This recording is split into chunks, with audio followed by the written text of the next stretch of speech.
지난 주말 이스라엘이 이란에 대한 보복 공격을 감행했습니다. 중동 분쟁이 격화되면서 국제금융 원유 시장의 변동성이 확대될 수 있다는 우려가 나옵니다.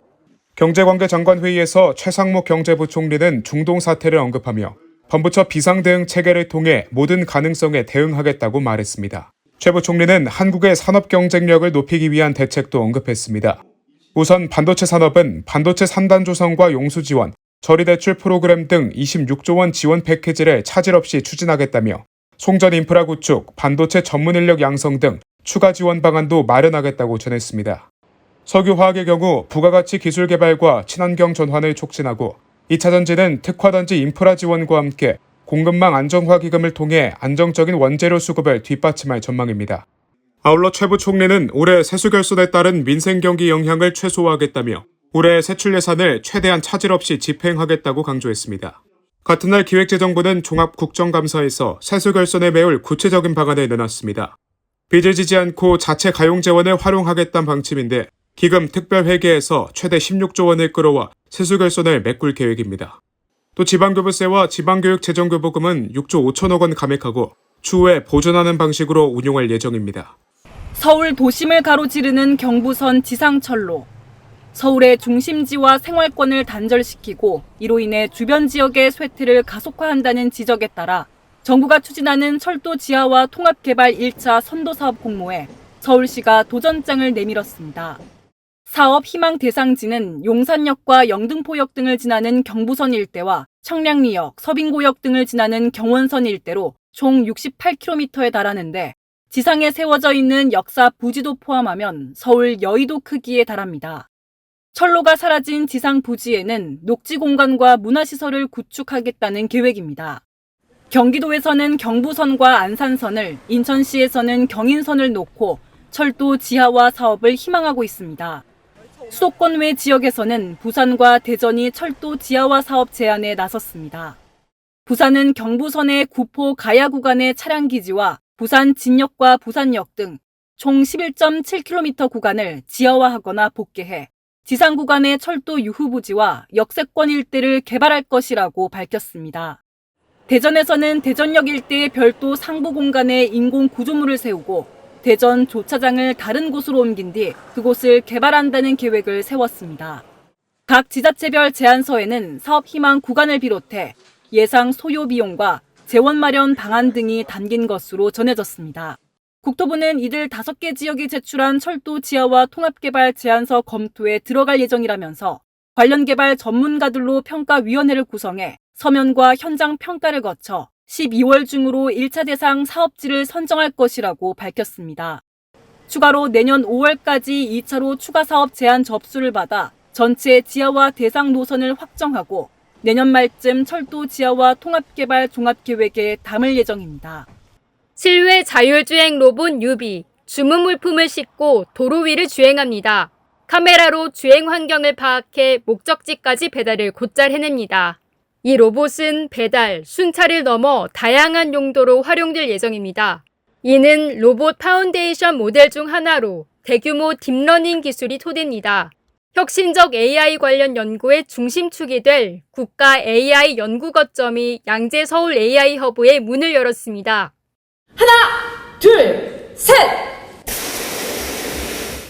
대한민국 대표 AI 연구 구심점으로 해외 유수기관 연구자들이 일정 기간 국내에 상주하는 등 국내외 연구진 교류를 통해 세계적 수준의 AI 국제 공동 연구를 수행할 예정입니다. 혁신적인 미래 AI 기술 연구를 통한 글로벌 리더 양성에도 힘씁니다. 지속 가능한 거점으로 발돋움하기 위해 2028년까지 국비 440억 원을 포함 총 946억 원이 투입됩니다. 정부는 AI 3대 강국 도약을 위한 노력을 적극적으로 펼치고 있습니다. 앞서 지난 9월 대통령을 위원장으로 하는 국가 AI위원회, 한미 글로벌 AI 연구개발 교두보 글로벌 AI 프론티어 랩을 출범했습니다. 이번 국가 AI 연구 거점에 이어 다음 달에는 고도화된 AI 위험에 체계적으로 대응할 AI 안전연구소도 문을 열 계획입니다. AI 발전과 안전, 신뢰 기반 조성을 균형 있게 고려한 AI 기본법 제정도 시급하다며 보다 적극적으로 지원하겠다고 밝혔습니다. 산업통상자원부는 28일 인공지능 자율제조 선도 프로젝트 협약식을 개최하고 올해 추진할 26개 프로젝트를 공개했습니다. 반도체, 자동차 등 12개 업종을 중심으로 대기업부터 중소기업까지 참여하는 이번 프로젝트에는 총 3조 7천억 원이 투입되며 이 중 정부와 지자체는 4년간 총 1,900억 원을 지원하게 됩니다. 산업부 측은 이번 프로젝트를 통해 생산성 향상 30% 이상, 제조 비용 절감 20% 이상, 제품 결함 감소 50% 이상, 에너지 소비 절감 10% 이상의 효과가 기대된다고 전했습니다.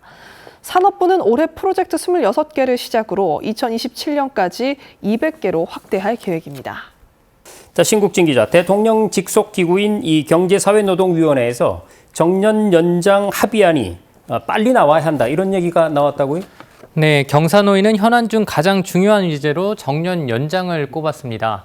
특히 권기섭 경사노위 위원장은 지금이 노동시장 법 제도 개선을 위한 사회적 대화의 골든타임이라고 강조했는데요. 정년 연장을 포함해 다양한 사회적 논의가 커진 상황에서 의제 논의를 미루기보단 적극적으로 해답을 찾아야 한다고 강조한 겁니다.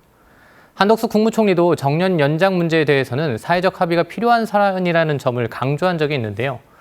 경사노위에서 의제를 설정해 논의를 시작한 만큼 사회 전체 분야를 고려한 합의가 필요하다고 강조했습니다.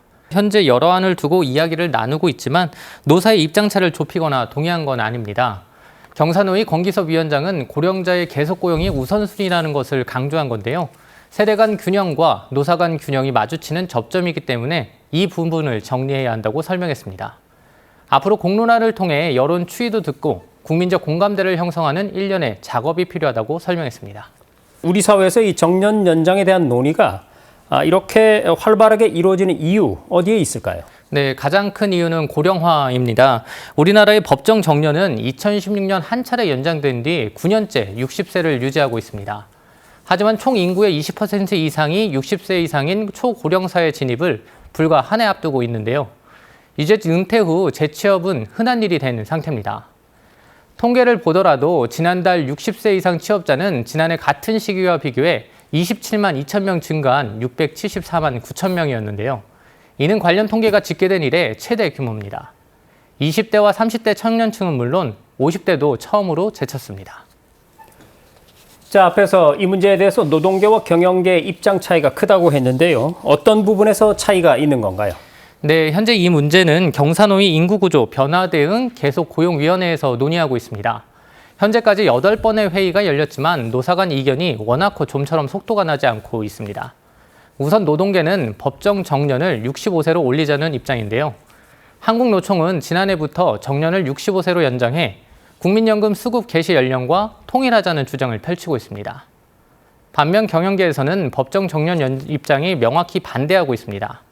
일률적으로 정년을 연장할 경우 청년층 일자리 축소는 물론 노동시장 이중 구조를 더욱 심화시킬 수 있다는 우려인데요. 경영계는 일괄적인 정년 연장 대신 정년 이후 재고용하는 계속 고용제도 도입을 주장하고 있습니다. 네, 권 위원장은 고령자 계속 고용 문제는 최소한 내년 1분기까지는 결론을 끌어내는 것이 1차 목표라고 밝혔는데요. 오는 12월 계속 고용 문제를 논의하는 토론회를 개최하고 노사정 사자 대표자도 다음 달 회의를 할 계획입니다.